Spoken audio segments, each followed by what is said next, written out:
तर तुला जर खरंच 2026मध्ये जर सक्सेसफुल बनायचं असेल, काहीतरी करायचं असेल, तर स्वतःवर काम करणं सुरू कर. स्वतःला वेळ दे. स्वतः काहीतरी नवीन स्किल शिक. काहीतरी वेगळं करण्याचा प्रयत्न कर.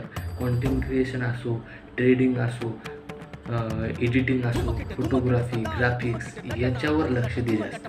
म्हणजे काहीतरी वेगळं कर. स्टडी पण कर, हे पण कर.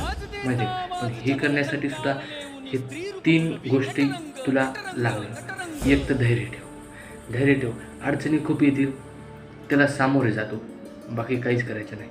धैर्य ठेवायचं आणि कायम शिकत राहा. काही नाही तर काही शिकतच राहायचं. कोणती गोष्ट असो. आणि कोणत्या ना कोणत्या गोष्टीतून काहीतरी शिकत असताना आपल्याला त्याच्यात शिकायला भेटते. काहीतरी नवीन प्रसंग येते. त्याच्यामुळं काहीतरी वेगळं शिकत राहायचं. हे आणि सगळ्यात महत्त्वाची तिसरी गोष्ट म्हणजे आत्मविश्वास ठेव. तू करू शकतोस. माहिती आहे का, तुला हे कोणी सांगणार नाही की करू शकतोस तू. फक्त तू तुझ्या मनाला सांग की बाबा तू करू शकतोस. तुला कोणाच्या मोटिवेशनची गरज पडणार नाही, कोणाची नाही. कोणी काय म्हणतं आहे, कोणी काय नाही म्हणत याचा विचार करू नको. तू तुझ्यावर फोकस कर, आत्मविश्वास ठेव.